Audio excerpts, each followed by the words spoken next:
Hello विद्यार्थियों, इस biology classes में आपका स्वागत है। आज हम रिप्रोडक्शन पार्ट 2B के बारे में बात करेंगे, जिसमें रिप्रोडक्टिव ऑर्गन्स का स्ट्रक्चर कैसा होता है, वो कैसे फंक्शन करते हैं। बेसिकली ये CBSE के क्लास 10th के सिलेबस के हिसाब से है, लेकिन और क्लासेस के बच्चे भी इससे लाभ उठा सकते हैं। सबसे पहले मैंने आपको बताया था कि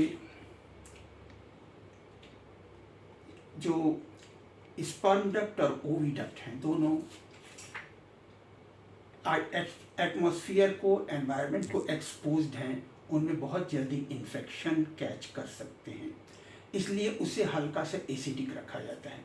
लेकिन हल्का सा एसिडिक रखने के साथ ये भी डर है कि उस एसिडिक एनवायरनमेंट में स्पर्म और ओवम भी कहीं ना किल हो जाएं, और वैसे ही उनकी ज़िंदगी करीब 24 आवर्स होती है।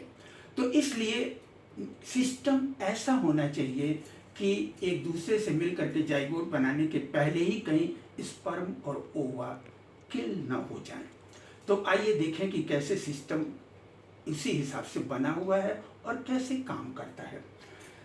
क्योंकि जनरली लोग पहले किसी सिस्टम के स्ट्रक्चर की बात करते हैं और फिर उसके फंक्शन की बात करते हैं, लेकिन आइए हम इसको जरा उल्टा कर लें।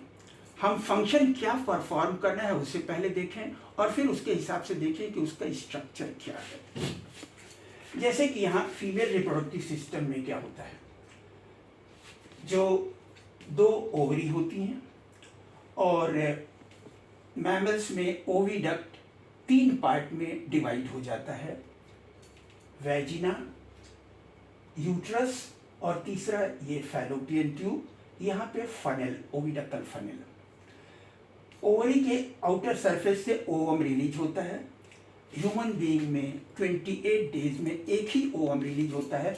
1 महीने में इस ओवरी से ओवम रिलीज हुआ तो ये साइलेंट रखा जाएगा, और नेक्स्ट मंथ में इससे एक ओवम रिलीज होगा तो ये साइलेंट रखा जाएगा, मतलब एक ही ओवम रिलीज होगा। हालांकि छोटे मैमल्स में, चूहे, बिल्ली, खरगोश वगैरह में एक साथ जो है लीटर साइज ज़्यादा होता है, तो कई बच्चे एक साथ डेवलप हो सकते हैं, कई ओवम एक साथ रिलीज हो सकता है। लेकिन यहाँ पर एक बार में एक ओवम रिलीज हुआ और वो यहाँ से आकर के फैलोपियन ट्यूब के मिडिल पार्ट में यहीं पर रुक जाता है, वो आगे नहीं जाता है। दूसरी तरफ जरा मेल रिप्रोडक्टिव सिस्टम की बात देखिए।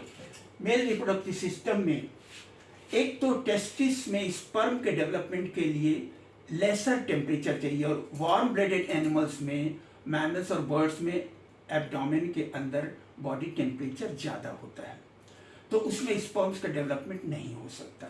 इसलिए नेचर ने ऐसा सिस्टम डेवलप किया है कि मैमल्स में और ह्यूमन बीइंग में भी बॉडी कैविटी से बाहर एक छोटी सी थैली आकर के डेवलप हो जाती है, जिसे स्क्रोटम कहते हैं, और इसी स्क्रोटम में दोनों टेस्टिस पड़े रहते हैं। चूहे वगैरह में तो ये होता है कि नॉन ब्रीडिंग सीजन में ये अंदर चले जाते हैं, फिर ब्रीडिंग सीजन में बाहर आ जाते हैं, लेकिन ह्यूमन में ये हमेशा बाहर ही रहते हैं। अब इसके अंदर 2 टेस्टिस हो गए, और टेस्टिस के अंदर क्वाइल ट्यूब लाइक स्ट्रक्चर होता है, जिसे सेमिनिफेरस ट्यूब्यूल्स कहते हैं। इन्हें हम सेक्शन काटें तो हमें 2 तरीके की सेल्स मिलती हैं। एक तो सर्टोलाइज सेल्स होती हैं, और फिर इसके पेरिफेरी के पास जेनरेटिव सेल्स होंगी, जो कि बाद में स्पर्म्स को जन्म देंगी। इसके अलावा सेमिनिफेरस ट्यूब्यूल्स के बीच में के स्पेस में लेडिक सेल या इंटरस्टिशियल सेल्स होंगे, जो कि मेल सेक्स हार्मोन सिक्रीट करेंगे। Male sex hormone primary sexual character और सेकेंडरी सेक्सुअल कैरेक्टर दोनों को कंट्रोल करता है। एक और इंटरेस्टिंग बात, एक लड़की में जन्म के समय आप सोच करके ताज्जुब होगा आपको, 5 लाख सेल्स होती हैं, जो कि प्राइमोर्डियल फॉलिकल्स, जो कि बाद में ओवम को जन्म दे सकती हैं। लेकिन यहाँ पे डेवलपिंग ओवम को रिजर्व फूड मटेरियल योग भी इकट्ठा करना है, कम से कम इतने दिन के लिए कि 8वें-9वें दिन जब इम्प्लांटेशन होता है तब तक के लिए एम्ब्रियो का काम चल सके। तो वो अपने अगल बगल वाले सेल्स से नरिशमेंट इकट्ठा करके उसमें योग इकट्ठा करते रहते हैं साइटोप्लाज्म में। और इसी बीच में उन्हें मियोसिस होता है, फिर ये मैच्योर ग्राफियन फॉलिकल बनता है, ये सरफेस पर आकर के फट जाता है जिसे ओव्यूलेशन कहते हैं। और ओव्यूलेशन के बाद जो ग्राफियन फॉलिकल की बाकी बची हुई सेल्स हैं इसे कार्पस लूटियम बना लेती हैं। येलो कलर का एंडोक्राइन ग्लैंड है जो कि प्रोजेस्टेरॉन हार्मोन सीक्रेट करता है और ये यूट्रस को एम्ब्रियो के अटैचमेंट और फर्दर प्रेगनेंसी के लिए तैयार करता है। अब मेल सेक्स ऑर्गन टेस्टिस को 3 काम करने हैं। एक काम तो ये है कि इसे स्पर्म्स बनाना है जो कि सेमिनिफरस ट्यूब्यूल्स के अंदर होता है। लेकिन यहाँ उसके बाद एक बड़ी इंटरेस्टिंग बात होती है। मैंने आपको बताया कि इसे ओवम तक पहुँचने के पहले एसिडिक एनवायरनमेंट से किल ना हो जाए, तो इसलिए इसके साथ क्या होता है, यहाँ पर इसके ओरिजिन के पास 3 तरीके की एक्सेसरी सेक्स ऑर्गन्स होती हैं। एक जोड़ी प्रोस्टेट ग्लैंड, काउपर्स ग्लैंड और बल्बोयूरेथ्रल ग्लैंड्स। बल्बोयूरेथ्रल ग्लैंड से काउपर्स ग्लैंड और सेमिनल वेसिकल, और यहाँ पे यूरिनरी ब्लैडर, यहाँ पे एक्सेसरी सेक्स ऑर्गन्स। टेस्टिस से आने वाला जो स्पर्म डक्ट है वो यहीं पर आकर के इसे मिला है, ब्लैडर से आने वाला डक्ट भी मिला, ये आगे जाकर के एक इलोंगेटेड स्ट्रक्चर बनाया मेल में जिसे पेनिस कहते हैं, और इसमें जो डक्ट है इसे यूरेथ्रा कहते हैं। यूरेथ्रा यूरिन और स्पर्म दोनों के लिए कॉमन पैसेज है। अब चूंकि यहाँ पर इसे यहाँ से यहाँ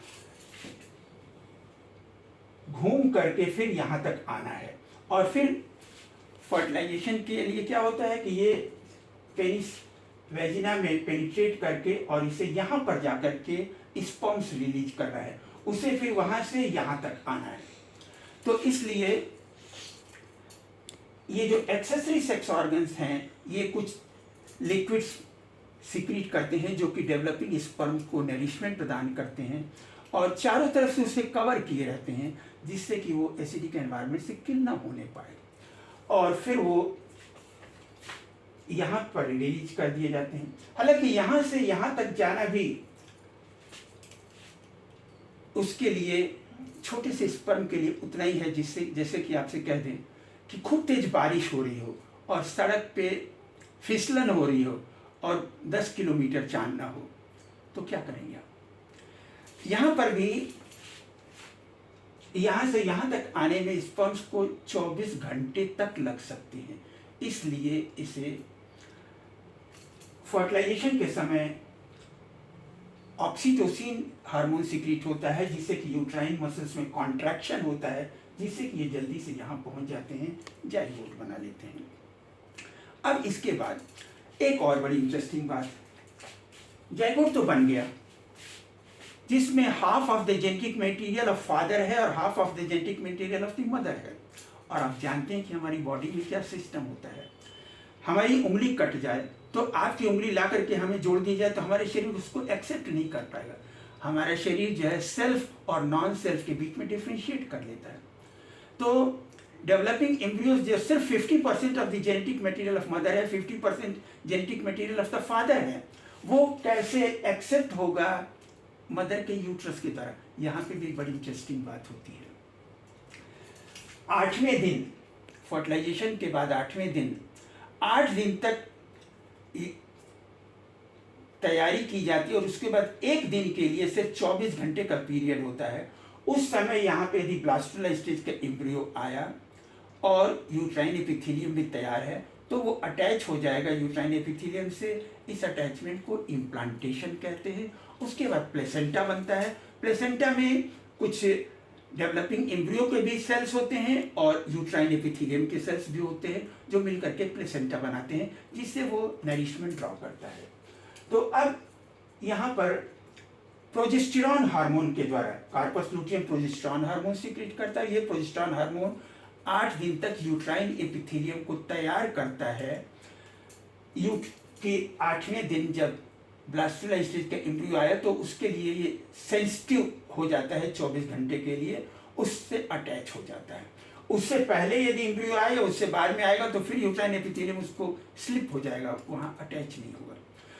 अब चलिए, हर महीने ये यूट्राइन एपिथेलियम को तैयार किया जाता है कि यदि ब्लास्टुला स्टेज का एम्ब्रियो आ गया तो अटैच होकर के इम्प्लांटेशन हो जाएगा और फिर उसके बाद प्लेसेंटा बनेगा, प्रेगनेंसी कंटिन्यू होगी। लेकिन यदि 8 दिन पहले यहाँ पर स्पर्म नहीं आया है और जाइगोट नहीं बना है तो ये जो यूट्राइन एपिथेलियम की जो तैयारी है ये यूजलेस हो जाती है।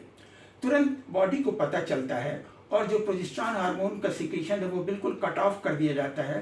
जैसे बिजली चली जाती है तो उस तरीके से वो प्रोजेस्टेरॉन हार्मोन का सिक्रीशन बहुत डाउन हो जाएगा।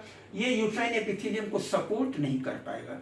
तो अब क्या होगा कि ये uterine epithelium bit by bit यहाँ से टूट करके अलग हो जाएगा, which causes the menstrual bleeding for 5 days ±2। इसके बाद तो ये तो हुआ रिप्रोडक्टिव सिस्टम। इसके बाद इसकी एंडोक्राइनोलॉजी और फिर आजकल एक और बहुत इंपॉर्टेंट चीज़ है, आपके CBSE के सिलेबस में पेज नंबर 124 और 25 पे रिप्रोडक्टिव और हेल्थ मेंटेनेंस के लिए भी नेचर ने कई सिस्टम बना रखे हैं और हम लोग भी इस्तेमाल कर सकते हैं। उसे फिर हम लोग अगले लेक्चर में डिस्कस करेंगे। Thank you very much.